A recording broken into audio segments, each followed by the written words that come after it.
دنیا میں ہر خواہش ہر بندے کی پوری نہیں ہوتی، چاہے وقت کا صدر ہو، وزیر اعظم ہو، یا ایک عام جھونپڑی میں رہنے والا ہو۔ کچھ اللہ عطا فرماتا ہے، کچھ روک دیتا ہے۔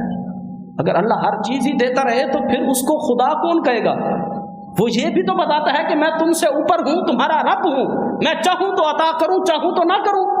مولا علی شیر خدا رضی اللہ تعالیٰ عنہ سے جب کسی نے پوچھا تھا نا کہ اے علی یہ بتاؤ تمہیں اللہ کی معرفت کیسے ملی، تو مولا علی شیر خدا رضی اللہ تعالیٰ عنہ نے فرمایا میں نے اپنے عزائم کے ٹوٹنے سے اپنے رب کو پہچانا ہے۔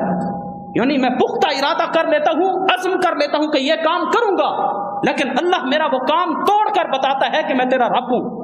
اے علی تو نے تو پختہ ارادہ کر لیا تھا نا، لیکن تجھ سے اوپر بھی کوئی طاقت موجود ہے۔ تو حضرت علی المرتضیٰ نے فرمایا مجھے رب کی معرفت ایسے حاصل ہوئی، میں نے اپنے پختہ عزائم کو ٹوٹتے ہوئے دیکھا ہے کہ سارا کام، سارا بندوبست ہو چکا ہوتا تھا، اللہ اگر نہ چاہے تو وہ کام نہیں ہونے دیتا۔